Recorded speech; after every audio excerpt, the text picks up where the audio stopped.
हे hello hi fi, क्या हाल हैं आपके। तो शुरू करते हैं बिना किसी बकवास के। 11th क्लास में ये टॉपिक पढ़ाया जाता है, मैकेनिक्स में पढ़ाया जाता है, ठीक है। Vertical circular motion, CBSE, NEET, JEE सभी के लिए बहुत इंपॉर्टेंट।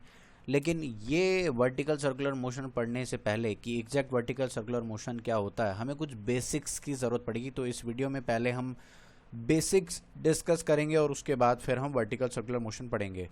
बच्चा पूछे कि सर वर्टिकल सर्कुलर मोशन होता क्या है, वर्टिकल सर्कुलर मोशन होता क्या है, तो मैं उसको ये कहूँ कि भैया आप किसी धागे से लटका दो एक कोई पत्थर और फिर उसको ऐसे वर्टिकली घुमाओ।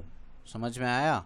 उसको ऐसे वर्टिकली घुमाकर देखो, वर्टिकल प्लेन में। समझ में आया? मतलब ग्रेविटी लग रही है नीचे और आप पत्थर को घुमा रहे हो वर्टिकली इन वर्टिकल प्लेन। तो यही डिस्कस करने जा रहे हैं, यही आज का हमारा टारगेट है कि भैया हम पहले बेसिक समझ लें कि वर्टिकल सर्कुलर मोशन क्या होता है और उसके बाद फिर वर्टिकल सर्कुलर मोशन को स्टडी कर लें, उसके बेसिक्स पढ़ लेते हैं। आओ तो जल्दी से कॉपी पेन निकालो, तैयार हो जाओ। तो वर्टिकल सर्कुलर मोशन में मैं आपको कहूँ कि ये बीच में कोई एक फिक्स्ड पॉइंट है और यहाँ से कोई पार्टिकल ऐसे लटका हुआ है धागे से। ये रहा वो पार्टिकल। समझ में आ गया जी? ये रहा वो पार्टिकल। उम्मीद है आपको ये पार्टिकल दिख रहा होगा। और अब मैं इसको घुमाऊंगा ऐसे, जूम ऐसे घुमाऊंगा। बात समझ में आ गई क्या? तो वर्टिकल प्लेन में ये जब चल रहा है, एम मास का ये पार्टिकल है, वर्टिकल प्लेन में ये सब मोशन चल रहा है, तो एम जी लग रहा होगा नीचे। Each and every point on this on the periphery of this circular motion, यहाँ पर एम जी नीचे ही लगेगा। जब पार्टिकल यहाँ होगा तब भी एम जी नीचे लगेगा, जब पार्टिकल यहाँ होगा तब भी एम जी नीचे लगेगा, और जब पार्टिकल यहाँ होगा तब भी पार्टिकल पर एम जी फोर्स नीचे ही लगेगी। तो खैर हम तो बेसिक्स पढ़ने जा रहे हैं, तो बेसिक समझने के लिए ज़रूरी है कि मैं इस पूरे सर्कुलर मोशन को कुछ पार्ट्स में ब्रेक कर दूं। तो एम मास का तो ये हमारा पार्टिकल हो गया जी, ठीक है। तो मैं इसको कुछ पार्ट्स में ब्रेक कर रहा हूँ। मैं इस वाले पॉइंट को मार्क कर रहा हूँ ए, इस वाले पॉइंट को मार्क कर रहा हूँ मैं बी, और इस वाले पॉइंट को मार्क कर रहा हूँ मैं सी। उम्मीद है आपको मेरी बातें समझ में आ रही होंगी। मैं कोई इधर उधर की कोई अनअर्थी भाषा नहीं बोल रहा हूँ, मैं अर्थ की भाषा बोल रहा हूँ, हिंदी। फिजिक्स टफ नहीं है, आसान है। बहुत ध्यान से सुनो मेरी बात कि ए बी सी डी ये 4 पॉइंट हैं। सबसे पहले to study circular motion, to study, यार ये तो बकवास है, मैं ऐसे थ्योरी व्योरी क्या लिखा हूँ आपको। आप बात को समझो कि वर्टिकल सर्कुलर मोशन को स्टडी करने के लिए वीसीएम, टू स्टडी वीसीएम, देखो शॉर्ट फॉर्म यूज कर रहे हैं। वर्टिकल सर्कुलर मोशन को स्टडी करने के लिए मैंने 2 पार्ट में ब्रेक किया इसको। सबसे पहले मोशन ए टू बी, ए से बी तक का मोशन कैसे होगा, और दूसरा पार्ट है मोशन बी टू सी। बात समझ में आ गई क्या भैया? Vertical circular motion, motion A to B, और ये कौन सा है? Motion B to C. तो इनको स्टडी करके देखते हैं। और अगर आप कहो कि सर यहाँ पे तो फिर सी टू डी भी आएगा, डी टू ए भी आएगा, तो मैं आपको ये बता दूं कि जैसा मोशन ए टू बी है वैसा ही डी टू ए है। समझ में आया जी? तो जैसा मोशन ए टू बी है वैसा ही मोशन डी टू ए है। ए टू बी कहो या डी टू ए कहो, बात एक ही है। बात समझ में आ गई? और बी टू सी कहो और सी टू डी कहो तो भी बात एक है। समझ में आया? ये पैरेलल हैं दोनों बातें। तो हम सिर्फ इतना पोर्शन स्टडी कर लेंगे, बाकी को कहेंगे कि यार ये तो इसी के जैसा है। आपको मेरी बात समझ में आई क्या? तो हमने कहा कि हम इसको 2 पार्ट में स्टडी करेंगे, ए टू बी और बी टू सी में। तो सबसे पहले हेडिंग बनाओ, आप जल्दी से लिखो, motion of a body from A to B. तो देखिए हम motion of a body from A to B discuss कर रहे हैं। मैंने इस पोर्शन को उठाकर ये बना लिया यहाँ पे। बात समझ में आई क्या? तो ये वही एम मास का हमारा पार्टिकल है, ठीक है जी। और ये आर लेंथ मैंने रेडियस के तौर पे कंसीडर करी, जो लेंथ ऑफ स्ट्रिंग है वो कितनी है? आर है। और हम डिस्कस करना चाहते हैं जब ये पार्टिकल यहाँ से बी पॉइंट तक जाएगा। बात समझ में आई आपको? तो मैं ये वाला पोर्शन रब कर देता हूँ, इसको स्टडी करना है हमें। समझ में आया क्या? तो देखो ध्यान से आप कि जब मैं पार्टिकल को यहाँ से यहाँ तक लेके जाऊँगा, बीच में कोई पॉइंट ऐसा आएगा, between point A to B discuss करके देखते हैं। हमने कहा ठीक है जी, आप मार्क कर लो एक पॉइंट यहाँ पर, एक पॉइंट यहाँ पे मार्क कर लो। ये जनरल पॉइंट मार्क किया हमने, ये वाला पॉइंट तो ए है और ये वाला पॉइंट बी है। कोई जनरल पॉइंट हमने इनके बीच में, कोई जनरल पॉइंट हमने इनके बीच में मार्क कर लिया जी। उस पॉइंट को हमने क्या कह दिया, आप जो बोलो। मैंने उस पॉइंट को नाम दे दिया पी। मैंने उस पॉइंट को मैंने क्या नाम दिया, पी नाम दे दिया। और ध्यान से सुनो, जो यहाँ से यहाँ तक का एंगल होगा वो होगा थीटा। वो होगा क्या, थीटा। मान लिया कंसीडरिंग, तो क्या कहा जी, considering general point P in between A and B, और वो स्ट्रिंग वर्टिकल से थीटा एंगल बना रही है। तो यही पॉइंट दोबारा पढ़ रहा हूँ, जल्दी से देखो। Considering general point P in between A and B at which, उस पॉइंट पर जो स्ट्रिंग है वो वर्टिकल से थीटा एंगल बना रही होगी। तो ध्यान से सुनना भैया, मैं थोड़ा सा जूम कर रहा हूँ इसको, बहुत ध्यान से सुनना आप। तो यार इस पॉइंट पर जो भी फोर्सेस लग रही हैं आप उनको लगा दो। एक तो नीचे लग रही होगी, क्या लग रही होगी, एम जी, ठीक है। और अगर आपने यहाँ पर उसको v वेलोसिटी इम्पार्ट कर दी, कितने वेलोसिटी इम्पार्ट कर दी, आप मान लो कि उसको u वेलोसिटी इम्पार्ट कर दिया आपने, कोई भी, आप मान लो कि मैंने इसको u नॉट वेलोसिटी इम्पार्ट कर दी। और इस पॉइंट पर पार्टिकल की वेलोसिटी कितनी है जी, आपने मान लिया कि v1 है। कितनी है, v1।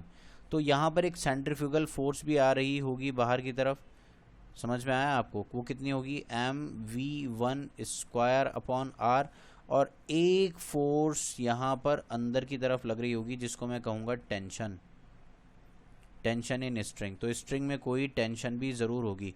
तो पार्टिकल पर कितनी फोर्स आ गई, 1 2 3। तो ध्यान से देखो, टेंशन पे कमेंट करना है मुझे। अगर आप थीटा इसको मान लो तो क्या mg का इधर एक कंपोनेंट और नहीं आ जाएगा, mv1 स्क्वायर अपॉन r तो है ही है, लेकिन एक फोर्स और आ जाएगी इधर, mg cos थीटा। तो mv1 स्क्वायर अपॉन r के साथ मैं क्या लिख रहा हूँ, mg cos थीटा।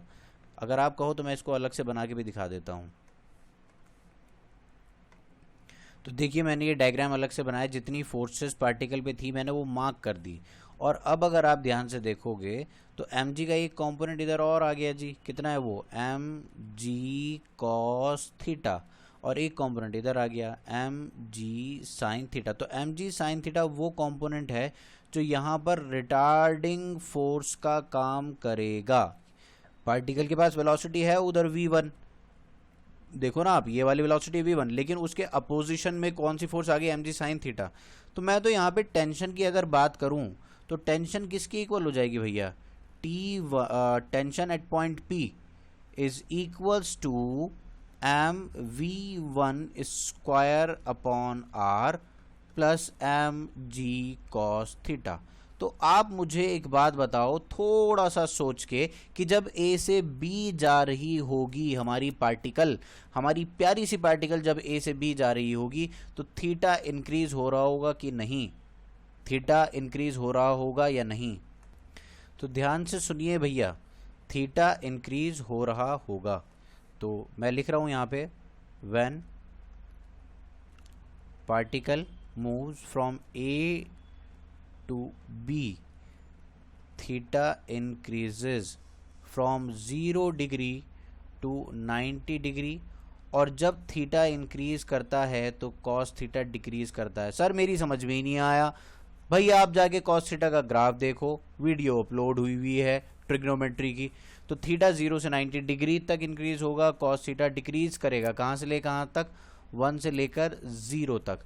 और एक बात और बताओ, क्या जब मैं कह रहा हूं कि mg sin theta retarding force का काम करेगी, क्या v1 भी डिक्रीज होगी? तो भैया मुझे तो टेंशन एट पॉइंट P के हालात बड़े खतरे में लग रहे हैं।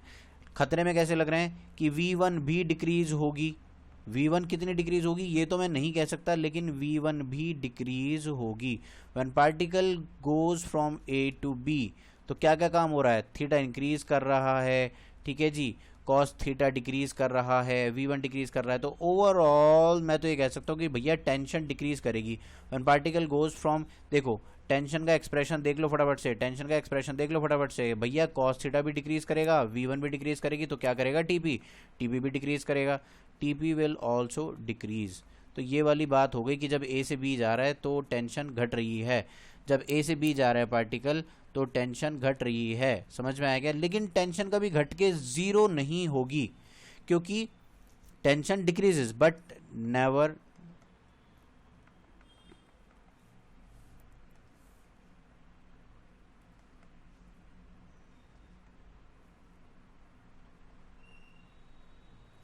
क्योंकि m g cos theta B पर जाके जीरो होगा, उससे पहले जीरो नहीं होगा, समझ में आया क्या?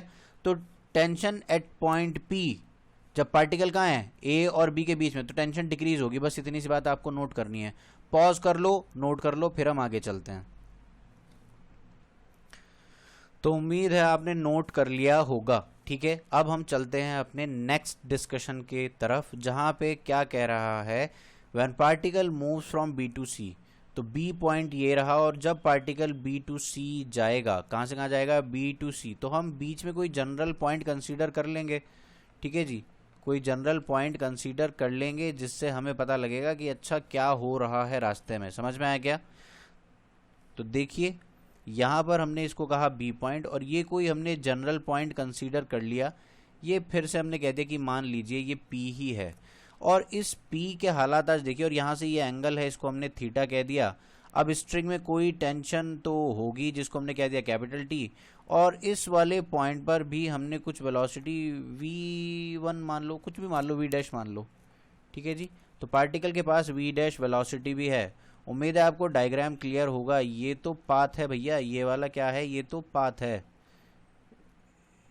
बी से सी तक का ये एक पाथ है, समझ में आया आपको?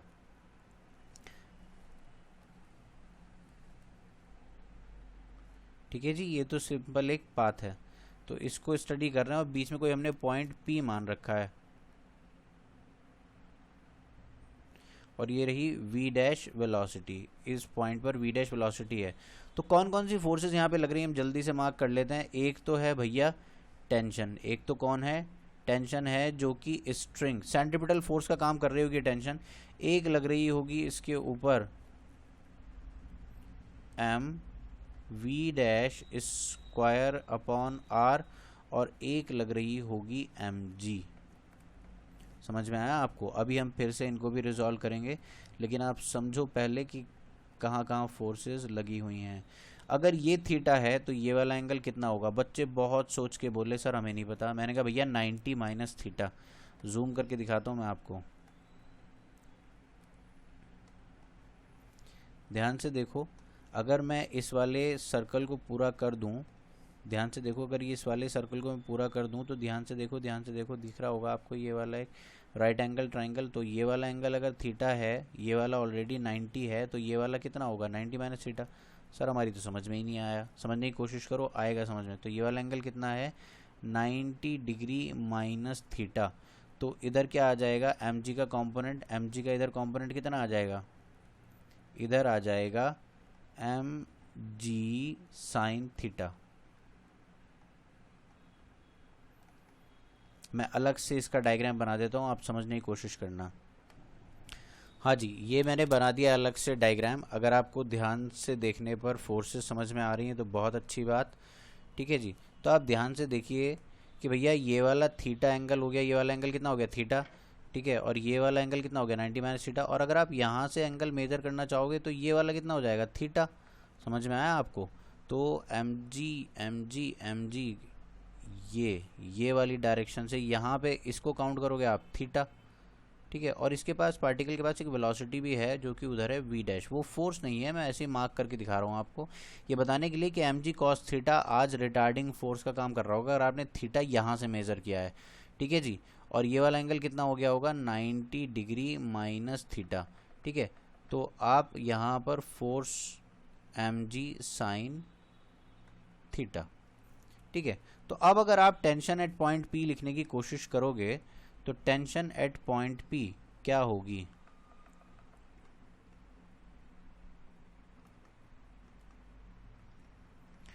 मैंने कहा जी टेंशन एट पॉइंट P, तो टी पी किसके इक्वल है, देखो ज़रा ध्यान से, टेंशन एट पॉइंट P किसके इक्वल है, m v dash square upon r minus m g sine theta. Downward force सारी ऐड कर दो आप, T P plus m g sine theta, वो किसके इक्वल होगी, m v dash square upon r, equal होंगी, इस वाली डायरेक्शन में फोर्सेस इक्वल होंगी, क्योंकि ना पार्टिकल उधर जा रहे हैं ना पार्टिकल इधर जा रहे हैं, तो इस वाली डायरेक्शन में फोर्सेस बैलेंस हैं, तो मैंने इक्वेट कर दी डाउनवर्ड फोर्स को अपवर्ड फोर्स से, तो मेरे पास टी पी कितनी आ गई, m v dash square upon r minus m g sine theta. बच्चा बोले कि सर थोड़ा सा एनालिसिस और करवा दो, मैंने कहा जी बिल्कुल। जब पार्टिकल बी टू सी जा रहा होगा, when particle moves from B to C, तो आप क्या क्या इन्फ्रेंस ड्रॉ कर सकते हो। सबसे पहले आपने कहा कि थीटा इंक्रीज करेगा, जहाँ से आपने थीटा मार्क कर रहा है उसके हिसाब से थीटा इंक्रीज करेगा, थीटा इंक्रीज कर रहा है तो साइन थीटा डिक्रीज करेगा, और extremely sorry, sign theta increase करेगा, और साइन थीटा अगर इंक्रीज करेगा तो एम वी डैश स्क्वायर में से माइनस होने वाली क्वांटिटी बढ़ती जा रही है, तो ओवरऑल टीपी भी डिक्रीज करेगा, टीपी डिक्रीज करेगा, साइन थीटा इंक्रीज करेगा।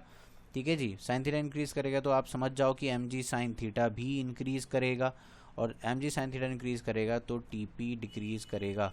तो सर जब हम ए से बी आए थे तब भी टेंशन डिक्रीज हो रही थी, और जब हम बी टू सी जा रहे हैं तब भी टेंशन डिक्रीज हो रही है। समझ में आया क्या, समझ में आया आपको मेरी बात, कि भैया टेंशन हमेशा कम हो रही है, जैसे ही हम ए से चले और सी तक आने की कोशिश कर रहे हैं टेंशन विल ऑलवेज डिक्रीज। और तो और एम जी कॉस थीटा यहाँ पर वी डैश को रिटार्ड करने की कोशिश कर रहा है, उसके अपोजिंग एक फोर्स आ गई, तो m v dash square by r वो भी कम होने लगेगी, रिटार्डिंग है, उसके पीछे कौन लगा हुआ है, एम जी कॉस थीटा, ये उसको रिटार्ड करने की कोशिश करेगी, तो overall tension at point P is decreasing.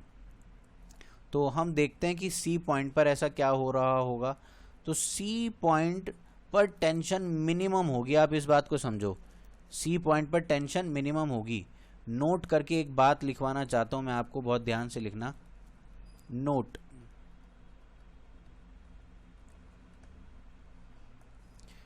When, ये कंक्लूजन है इस वीडियो का, when particle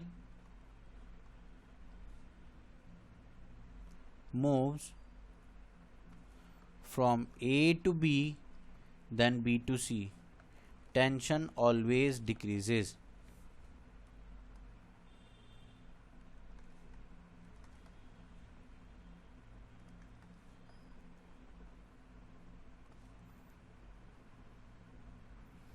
Tension in a string always decreases such that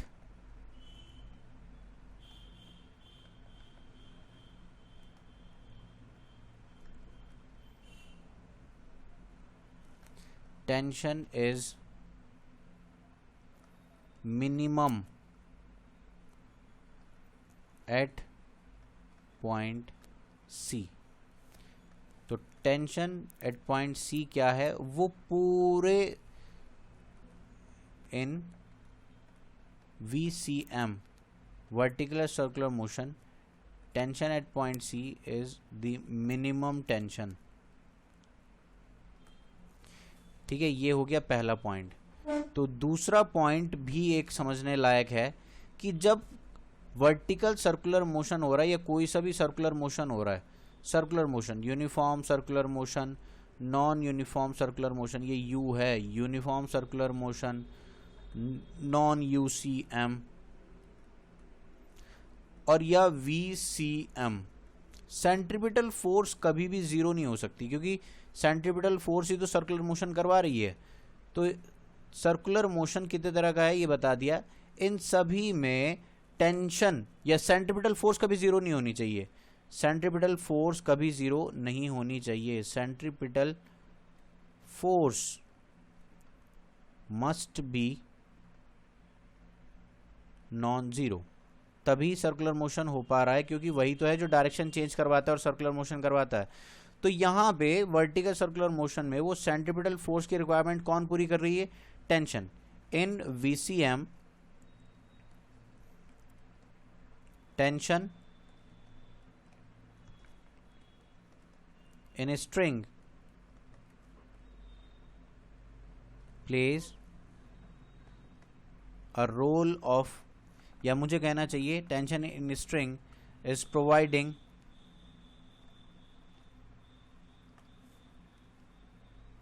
necessary centripetal force for circular motion.